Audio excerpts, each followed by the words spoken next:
자, 우리 지난 시간에 고대 국가로 발전했던 고구려, 백제, 신라의 역사를 선생님이 방대하게 설명하기가 어렵다 보니까 주요 왕들을 통해서 체제 정비를 배웠습니다. 잘 기억하셔야 되고, 지난 시간에 우리가 500년대까지의 모습을 봤었죠. 500년대 끝에 가장 발전했던 나라가 신라였고, 우리는 이제 오늘부터 600년대의 모습을 배울 텐데, 600년대는 이제 우리가 7세기에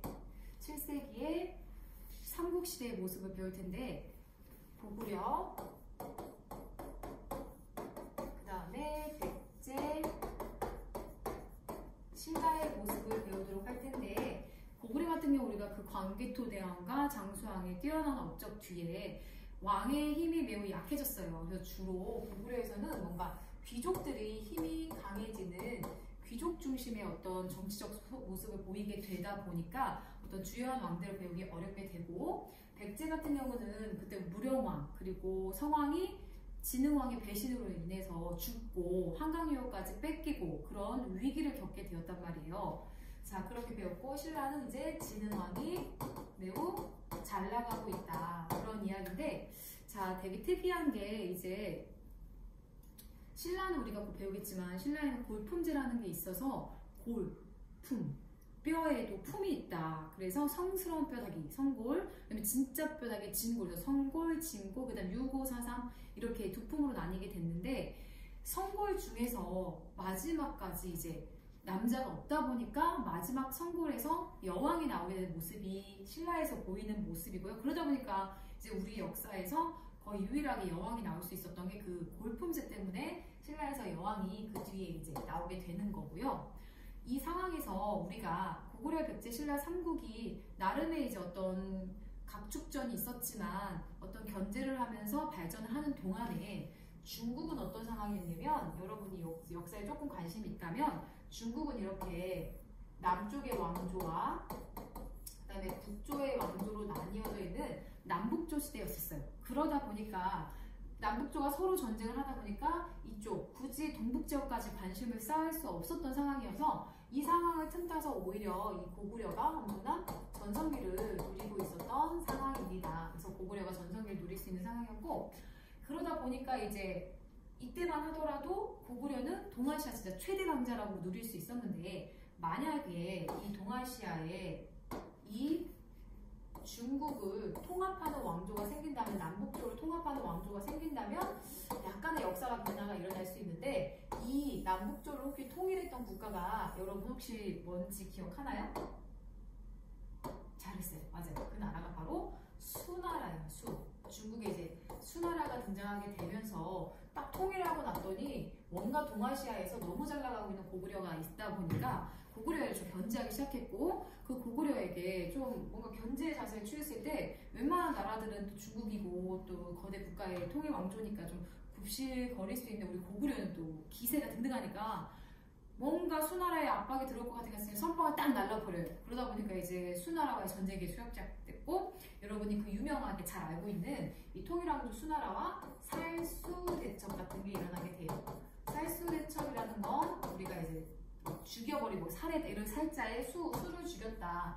지금의 이제 청천강 유역에서 그 유명한 을지문덕이 이제 적을 여기까지 끌어내고 난 뒤에 이제 그만 많이 먹었으니까 돌아가라 라고 하고서 물포를 터뜨렸다는 그 이야기 있잖아요. 그래서 이렇게 다양한 전투를 통해서 수나라를 이겨냈어요.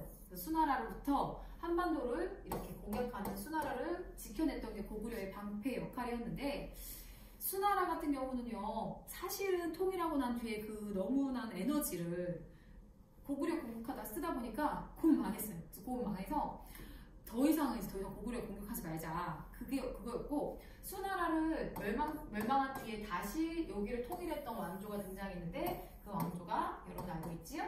바로 당나라예요. 그 당나라의 건국자였던 이연은 절대로 고구려를 치지 마라 라고 얘기했어요. 왜냐면 그 전에 왕조가 수가 고구려 공격 과정에서 또 쇠약해졌으니까. 그런데 이제 그 이연에게는 좀 이렇게 후레의 자식이 있어가지고, 그 아무튼 안타까운 가족사에 의해서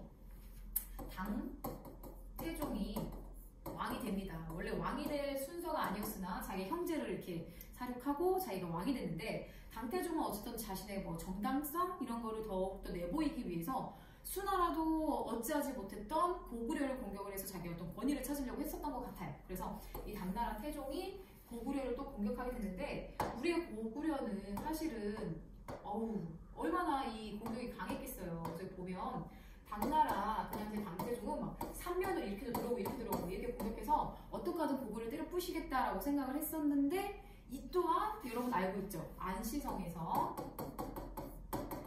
전투에서 우리 고구려가 승리하게 됩니다. 그 과정은 시간상 생략하게 되겠는데 이때 안시성 전투에서도 고구려가 승리하게 되는 거면서 우리가 느껴볼 게 뭐냐면 도대체 고구려는 뭐가 그렇게 대단하길래 라는 거예요. 이 당태종의 패배를 안겨줬던 뭐 야사에 의하면 이렇게 막 눈알에 화살을 뽑아서 당태종을 먹고 막 알아가지고 열이 나서 집에 갔다 이런 기록이 있는데 우리는 그런 얘기보다는 도대체 이 이야기는 과연 신빙성이 있는 걸까 그 이야기를 좀 해봐야 될 것 같아요. 그래서 고구려를 한번 볼 텐데 고구려가 그렇게 잘 나갈 수 있었던 이유는 이렇게 산성을 정말 잘 쌓았기 때문이에요. 이게 실제로 고구려가 쌓았던 산성이 현재까지 남아있는 거고 그리고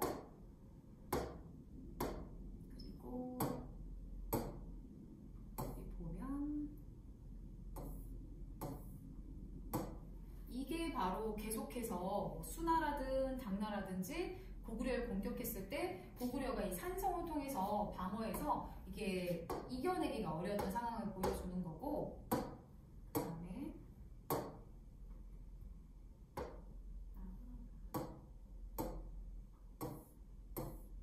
그리고 이렇게 고구려가 잘 나갔던 이유는 바로 뭐냐면 이걸 우리가 고구려의 산성 방어 체제라고 하는데 아까 선생님이 이거 어떻게 된 거야? 산성 방어 체계라고 했던 게 고구려를 중심으로 그러한 성들이 이렇게 다 쌓여 있어. 그런데 나중에 이 산성이 연결시키게 되는 거야. 당나라의 어떤 침략에 대비해서 이 산성을 연결시키는 게 바로 이제 천리장성이 되는데 이 천리장성 축조의 책임자가 바로 이 누군지 알아요? 연개소문이에요. 그래서 연씨의 이름이 개소문이에요. 연개씨가 아니라 연개소문이라는 이름을 갖고 있었던 당시에 이제 자기가 대망리지, 그러니까 고구려의 가장 높은 어떤 정치가를 의미하는 거였는데 대망리지가 되는 사람이 바로 연개소문이었고, 무튼 이 고구려라는 나라는 이렇게 천리장성을 통해서 각각의 심지어 얘만 있었던 게 아니라 이 사이사이에도 계속 이 장성이 쌓여있기 때문에 고구려는 솔직히 얘기하면 웬만한 당나라도 이겨냈잖아요. 물론 이 튼튼한 장성에도 뭔가 약점이 있을 수 있어. 근데 그 약점은 절대 내부인밖에 모르지. 이 산성 방어 체제의 어떤 허점이라든지 그 내부 정보를 갖고 있는 사람 아니면은 절대 깰 수 없어요. 근데 뭐 누가 왜 굳이 내부 정보를 외부에 흘리겠어요? 그 다음에 이렇게 산성 방어 체제가 높다 하더라도 적들이 계속해서 공격을 하다 보면 무너질 수 있는데 고구려 같은 경우는 사라지면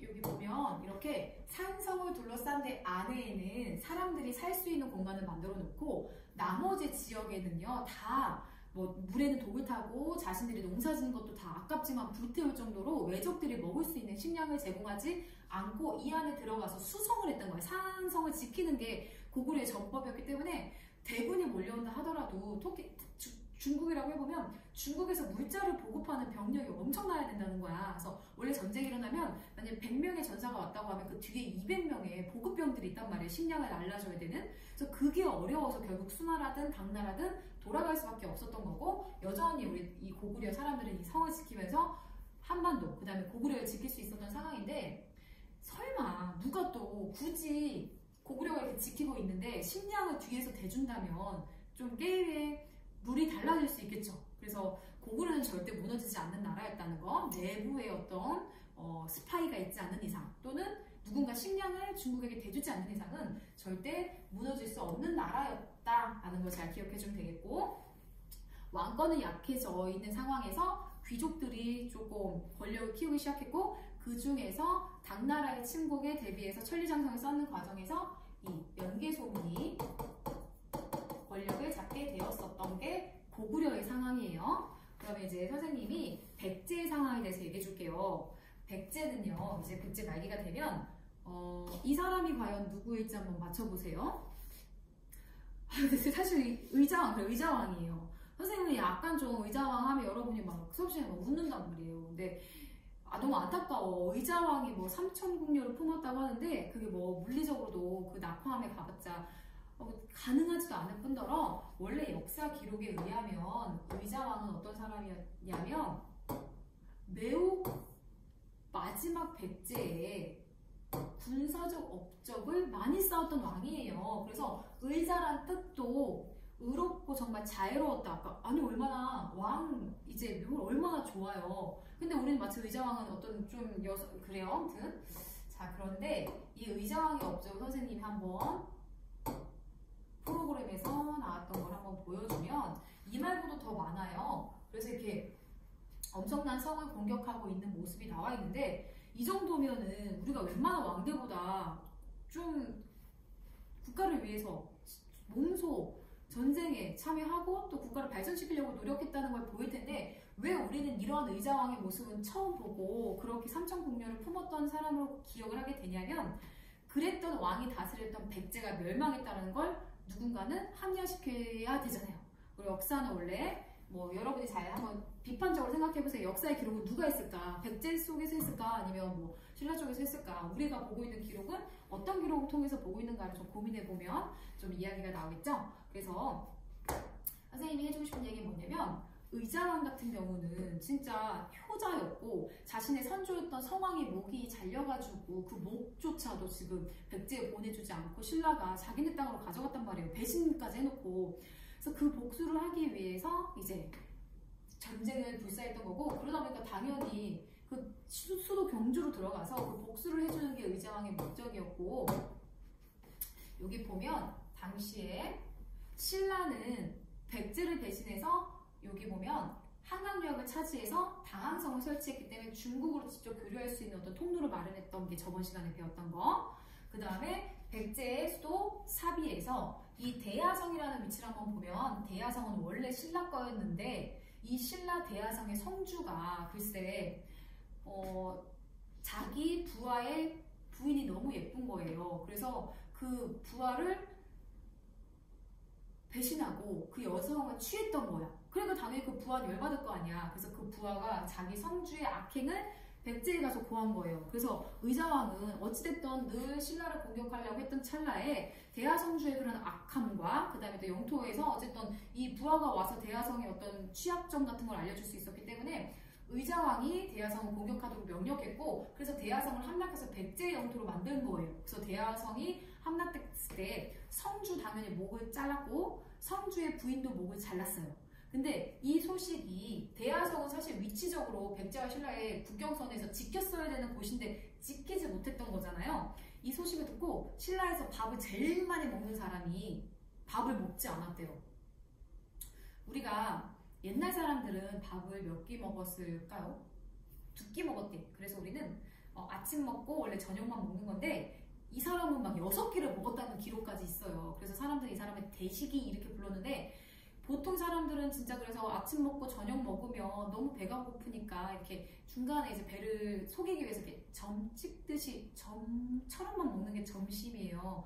우리 반 애들 보면 점 빼고 막 다 먹고 있는데 그렇게 먹으면 지금 얼마나 수업 듣는데 여러분 졸리겠어. 그래서 조금만 먹는 거야. 조금만 먹었는데 이 대식이는 정말 많이 먹었던 대식이가 이 대하성주와 딸이 죽었다는 소식을 듣고 한 이틀 동안 밥을 먹지 않고 계속 멍 때리고 있었대요. 왜냐하면 그 대식이의 딸이 성주의 부인이었어요. 즉 성주는 남편이었고 그래서 이 소식을 들었던 대식이는 이 문제를 해결하기 위해서 이 백제의 의자왕은 사나이로 태어나서 이거 어떡하든 자신의 목적이 대식이의 목적은 백제를 멸망시키지 않으면 사나이가 아닌 일이 그래서 백제 멸망이 자신의 인생의 목적이 돼버린 거예요.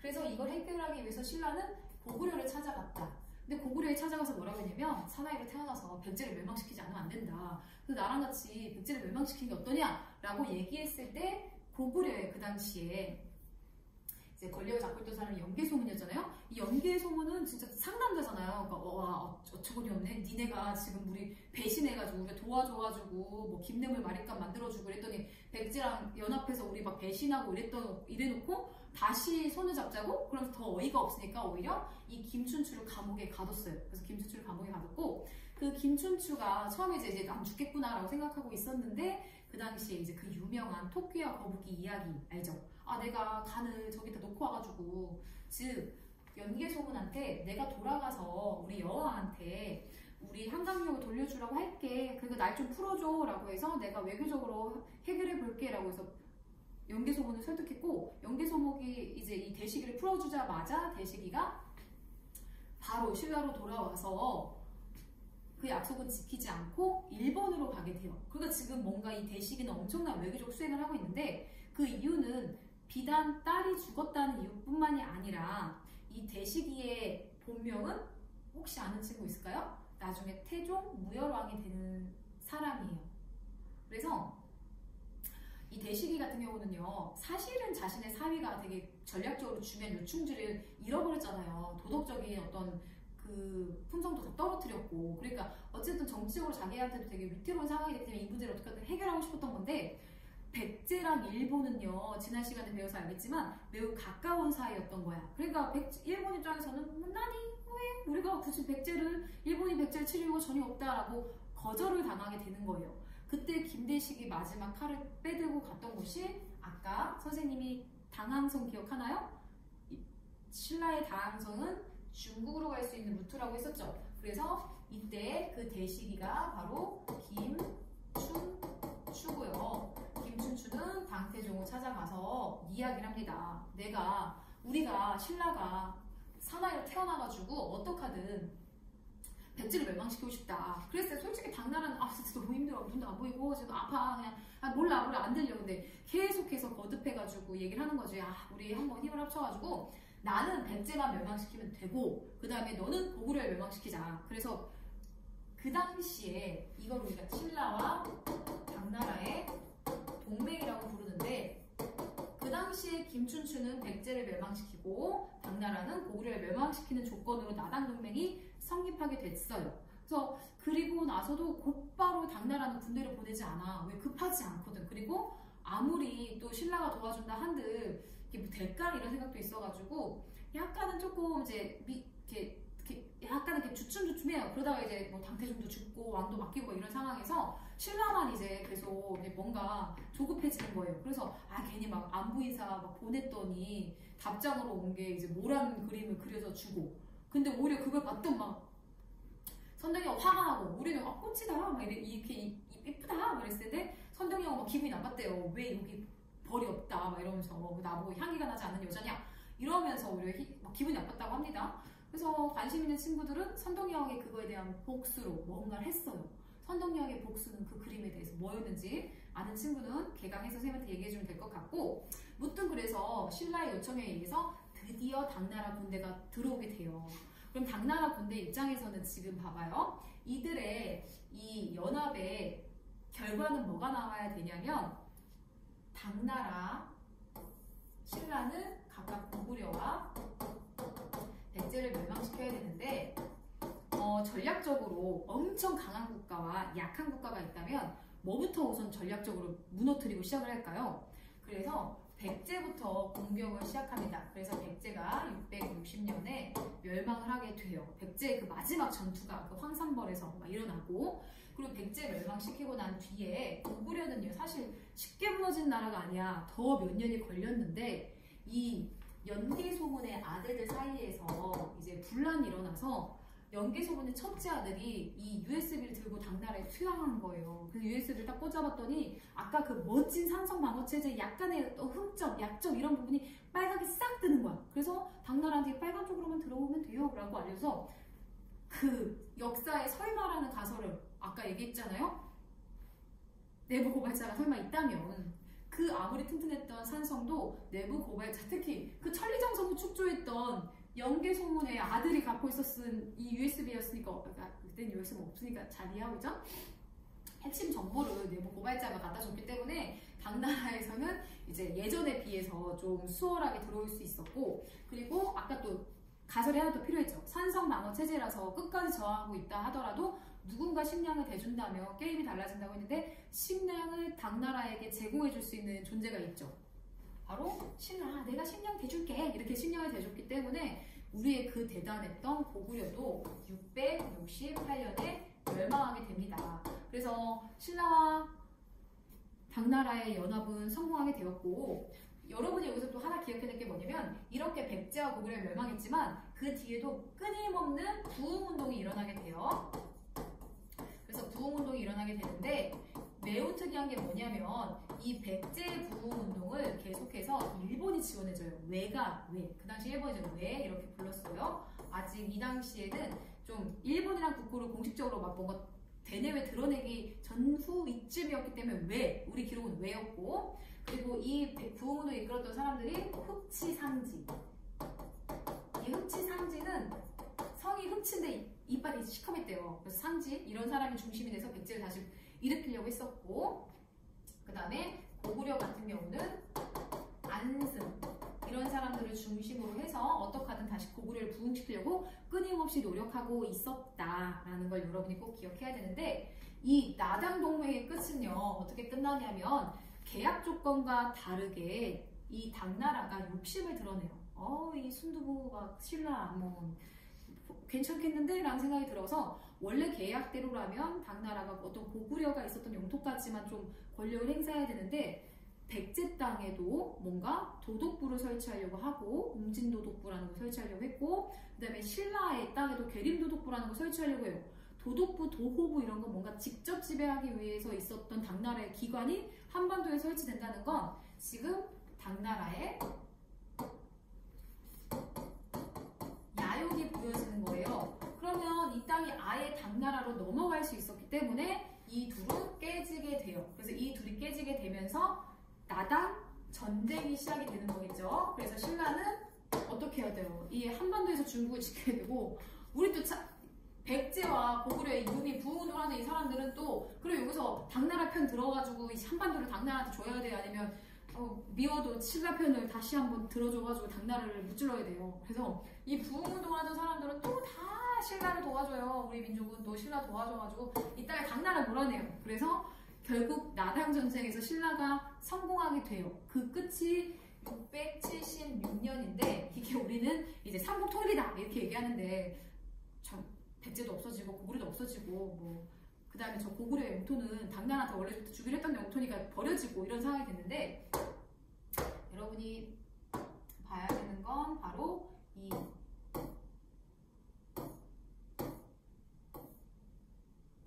요거입니다. 그래서 이게 뭐냐면, 자, 매소성이라는 곳에서, 한강유역에서 있었던 이 매소성, 지금의 한 남양주 정도에서 추정하고 있는 이곳에서 신라군과 당나라군의 치열한 전투가 있었고, 그 다음에 마지막 이 사비성과 웅진은 원래 한강유역 잃어버리고 급하게 수도했던 곳, 그 다음에 이제 성왕이 천도했던 사비성, 그리고 이제 기벌포가 금강하고예요. 그러니까 이쪽이 이제 뭔가 당나라와 한반도를 지키는 과정에서 되게 중요한 전략적 요소가 되겠죠. 여기서 전쟁에서 승리하게 되면서 삼국통일이 이루어지게 됐는데, 어찌됐든 여기는 다 뭔가 지금 중국 쪽으로 넘어가고 있는 상황이었다라는 거예요.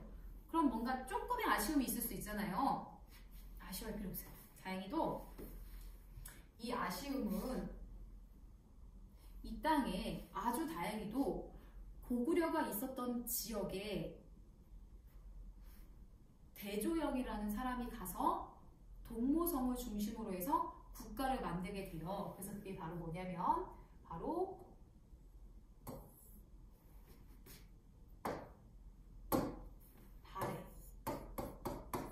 발해의 건국입니다. 그래서 다소 북쪽 지역에 대한 아쉬움이 있을 수 있어요. 삼국통일 얘기할 때 아이들이 제일 얘기하는 게, 뭔가 고구려의 영토를 잃어버려서 아쉬워요, 이런 얘기를 하는 경우도 있는데, 발해가 이제 698년 건국되면서 다는 아니지만 그래도 일부 고구려의 영토를 중심으로 이제 국가가 수립이 되는 거예요. 그래서 대조영이 건국하게 되고, 당연히 이 대조영이라든지 이 고구려 유민, 고구려 유민을 중심으로 고구려의 옛 영토에 우리 민족성을 갖고 있는 국가가 발생하게 되는데, 발해라는 나라 같은 경우는 사실은 여러분 고구려 유민 플러스 말갈인들이 세운 나라예요. 그런데 그럼 이거 어떤 나라? 우리 국가라고 얘기하기가, 왜냐하면 고구려 유민은 한 10%, 20%? 그 다음에 말갈 유민은 80%? 막 70%? 막 이랬대요.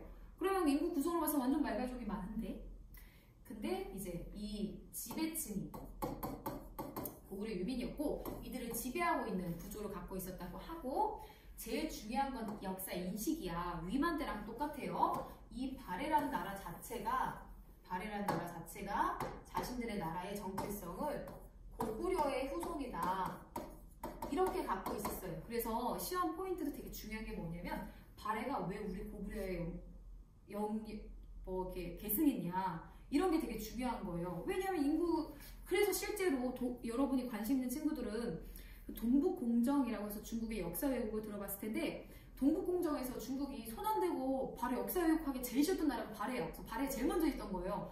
발해까지 역사 왜곡을 한 게 아니라 발해는 제일 쉬워. 왜냐면 말갈족들이 나중에 여진족이 되고 여진족이 청나라가 되고 이렇게 되는 거니까 너무 쉽게 이 발해 역사는 중국의 역사로 편입시키기 너무 쉬웠던 게 바로 발해였고, 그럼 우리는 이제 우리 역사인데? 우리도 뭔가 얘기를 해야 되잖아요. 그때 그럼 우리는 왜 고구려를 계승했느냐, 이 정통성이 고구려에 있다라고 주장할 수 있는 근거가 필요한 거예요. 그래서 그게 뭔지를 꼭 찾아야 되는데, 미리 얘기해주면 나중에 이제 전체 이제 발해 역사를 봤을 때 지배자 자체가 고구려 계승 의식을 갖고 있었고, 뭐 일본이라든지 외국에 보냈던 국서에다가 이제 보낸다 이런 뜻이잖아. 고려왕, 이렇게 고구려의 왕이 보낸, 이렇게 발해 왕이 쓰면서도 내가 고려 왕이 보내는 거야 이렇게 보냈고, 그 다음에 뭐 성곽을 쌓는 기술, 그 다음에 각종 뭐 문화, 그 다음에 무덤의 양식, 대표적으로 그 무덤 양식은 전널 무덤에,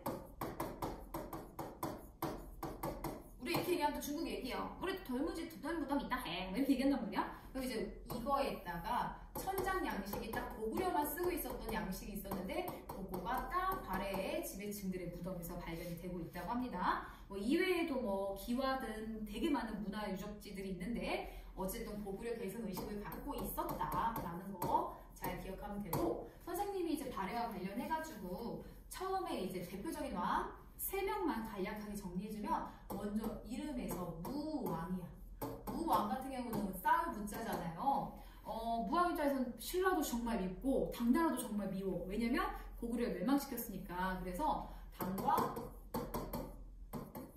대립했었고, 그리고 그 과정에서 이제 영토를 계속해서 확대했던 게 바로 이 무왕이었습니다. 실제로 뭐 당나라 영토 막 공격하고 이랬던 거예요. 그 다음에 문왕. 자, 문왕 같은 경우는 뭔가 이대로 계속 당나라와 전쟁을 하다 보면 국력도 손실이지만, 동아시아에서 이제 당나라는요, 정말 이 동아시아 문화를 가장 황금기로 이끌었던 당시의 주체국가였고, 선진 문화를 많이 갖고 있다 보니까 단절된 상태로 계속 가다 보면 발해가 도태될 수 있어서, 그거를 극복하기 위해서 이제 당나라와 친선 관계에 돌입하고, 얘도 중요하지만 신라와 교류를 더욱더 활발하게 이루어지는 게 바로 이 문왕 때예요. 그래서 문왕 때 당나라 친선 관계에서 당의 문화를 오히려 적극적으로 수용하게 됩니다. 근데 당나라 문화를 수용했을 때 그대로 받아들인 건 아니에요. 일부 발해 스타일로 변화시킨 게 무엇이었는지도 우리가 좀 확인해야 돼요. 그리고 이제 선왕. 자, 선왕 때는요, 선생님이 아까 처음부터 말갈족이 마치 같이 건국을 같이 한 것처럼 했는데, 건국 같이 하겠는데, 늘 이게 이제 말갈족이 워낙에 뭐 무슨 흑수 말갈, 말갈 종류 너무 많아요. 그래서 이 말갈들을 다 정복한, 이제서야 이제 말갈을 거의 복속시켰고, 그 말갈족들이 있었던 곳 영토가 거의 다 예전에 그래도 고구려 영토였던 곳에 이제 포진하다 보니까 우리가 얘기했던 그 드넓은 고구려 이상의 저 연해주 쪽으로 퍼질 수 있는 영토를 획득해서 이때 영토가 거대해졌고 이때 그래서 우리가 발해의 최고 전성기를 누려서 어떻게 표현하냐면 중국에서 봤을 때 이 중국 이쪽에 있을 거 아니에요? 바다 건너에 정말 성대한 국가가 있다라고 해동성국이라고 발해를 표현했었단 말이에요. 중국에서 우리가 얘기하는 게 아니라 중국에서 해동성국이 바로 발해다 이렇게 표현했었는데 그게 바로 선왕때의 기록이었었다라는 것까지 여러분이 기억하면 되겠고 그럼 우리가 지금 머릿속에 생각해 볼 게 뭐냐면 삼국은 통일이 됐고 밑에는 통일신라가 있고 그 다음에 위쪽에는 뭔가 지금 발해가 건국되어 있는 상황입니다. 그래서 이 역사에 대해서 이제 한번 우리가 마지막으로 정리를 해보면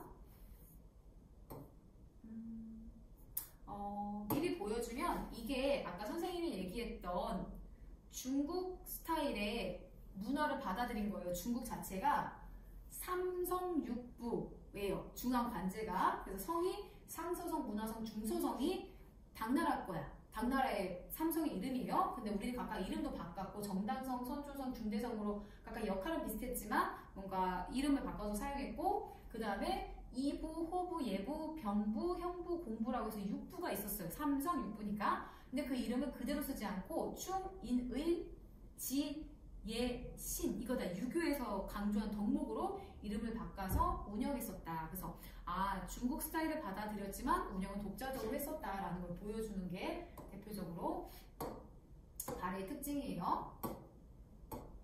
그러면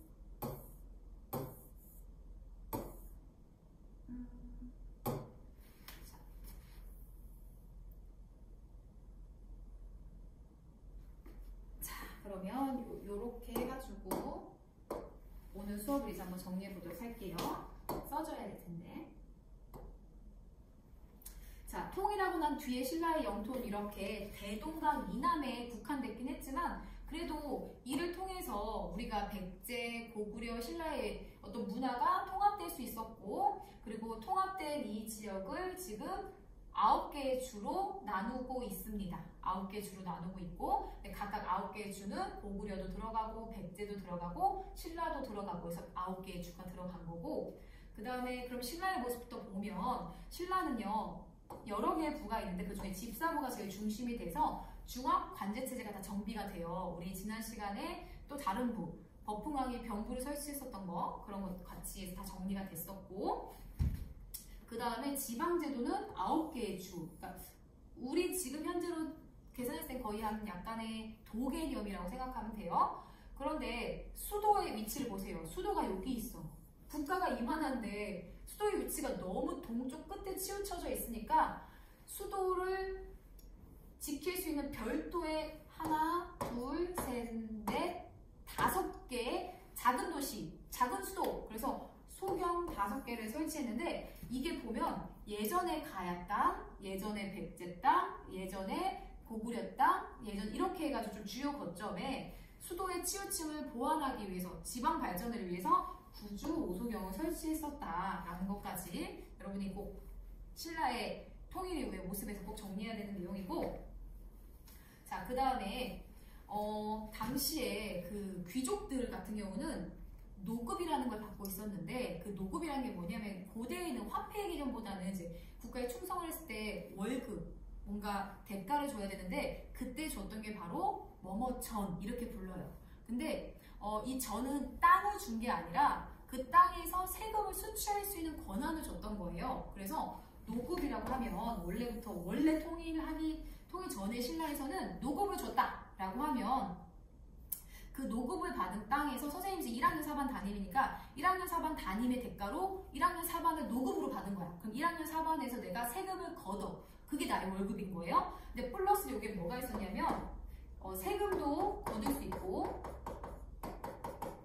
세금도 수취할 수 있고 플러스 노동력도 증발할 수 있었어요. 그리고 내가 이제 그 사반 친구들을 막 부릴 수 있는 거야. 그래서 사반 친구도 부릴 수 있는데 이게 잘못하면 노동력 집하다 보면 그 아이들 나한테 충성할 수밖에 없잖아요. 국가에 충성하는 게 아니라 그 지역을 수조권, 그 세금을 받을 수 있는 사람으로 설정된 사람한테 충성을 하는 거였잖아요. 그게 귀족이었고, 그러니까 국가 입장, 왕 입장에서 이거 되게 찝찝한 거였는데 이걸 폐지시켜버리고 얘를 없애버리고 관료전이라는 걸 통일하고 난 뒤에 지급하게 돼요. 이 관료적이라는 건 똑같이 월급은 줘야 될 거 아니야. 월급은 주는데 여전히 선생님 1학년 4반에 가서 세금은 거둘 수 있어. 수치권은 있어. 세금을 거둔 수치권은 있지만 여기는 뭐는 안 준 거야? 이 노동력은 증발할 수 없게 한 거예요. 그래서 절대 내가 4반 아이들한테 뭐 이거 해라 저거 해라 시키지 않게 하는 게 바로 이 관료전을 지급했던 거예요. 알겠죠? 그러니까 뭔가 이거 입장은 왕 입장에서는 귀족을 견제했다. 그렇게 여러분이 이해하면 될 것 같고, 그리고 이제 통일하고 난 뒤에 귀족들의 세력을 누르기 위해서는 뭔가 관료로 나한테 충성할 수 있는 관료를 선발해야 돼. 그럼 그런 관료를 선발할 수 있고 또 양성해야 되는 기관으로 유학을 공부시켜야 돼. 유학을 공부시켰는데 그 기관의 이름이 바로 뭐냐면 뭐로 쓰면 잘 볼까? 예를 쓸까? 국학. 그래서 국학이라는 학문 교육기관이자 관료 양성기관, 주로 유학을 공부시켰던 국학을 설치하게 됩니다. 이게 주요한 통일 이후의 통치체제 정비의 모습이에요. 그런데 지금 선생님이 설명했던 이 모든 내용은 다 신문왕이라는 왕 때 정비가 되었던 사실인 거예요. 그러니까 어떤 왕의 업적을 물어볼 때 이거를 물어볼 수 있는 거고, 신문왕이 이렇게 추진했던 내용은 다 목적이 같아. 왕권을 강화시키고자 했다라는 내용을 우리가 알 수 있겠죠. 자, 이렇게 통일하고 난 뒤에 신라도 나름의 지방제도도 정비하고 중앙제도도 정비할 때 발의 영토도 작지 않아요. 아까 특히나 이렇게 넓혔던 모습 봤잖아요. 그래서 아까 중앙제도는 당나라의 삼성육부를 모방했지만 운영은 독자적으로 했었다. 명칭이라든지 그 다음에 지방을 보면 오경, 수도가 여기 5개 이렇게 돼 있는데 이것은 약간은 신라와는 달라요. 신라는 수도가 있으면서 따로 5개를 뒀던 거고, 이 발해 같은 경우는 이 수도를 계속 옮겨 다녔단 말이에요. 그래서 어떤 상황에 의해서 수도를 옮겼던 거야. 그리고 주로 이제 그 부가 바로 뭐냐면 여기에 주에 해당이 되는 거야. 그래서 15주, 15부. 왜냐면 저쪽 영토가 포진되어 있었으니까. 그래서 15부, 그 다음에 그 아래 62주로 전국을 정비해서 최대한 이 정복한 지역, 넓힌 지역에 지방관을 파견하려고 노력했지만 너무 세세한 지역은 그 지역의 촌주, 말가린들을 이용해서 어느 정도 자치를 존중해주면서 국가를 운영했었다. 그럼 여러분은 부주, 오소경이 통일하고 난 뒤에 신라의 지방제도였고 발해는 오경, 15부, 62주가 발해 것이었다. 이렇게 기억을 해주면 될 것 같고, 역시 발해도 아까 얘기했듯이 당나라의 문화를 수용했다고 했잖아요. 그 당나라가 이제 과거제라든지 삼성육부라든지 관료제도에서 가장 중요한 건 그 베이스가 되는 게 바로 유학사상이에요. 그래서 역시 발해에서도 교육제도로 국가에서 유학을 양성시키고 유학의 학자들, 그 다음에 그들을 관료로 만들기 위해서 설치했던 기관의 이름이 주자감이라는 교육기관을 설치했던 거예요. 그러니까 뭔가 지금 통일신라와 발해는 발전상이 비슷한 거야. 그래서 나중에 조선시대에 이제 우리가 실학을 배울 때 유득공이라는 실학자가 뭐라고 했냐면 이 시대는 땡땡땡 시대다라고 표현할 수 있겠다라고 이렇게 발해고라는 책에서 썼습니다. 그 유학자가 발해고에서 사용했던 용어는 무엇일까요? 그거 찾는 게 오늘의 숙제가 되겠습니다. 그래서 오늘 여러분 선생님이 이거 파일을 올려줄 테니까 여기에 내용 정리해서 계약하면 제출하는 게 과제가 되겠습니다.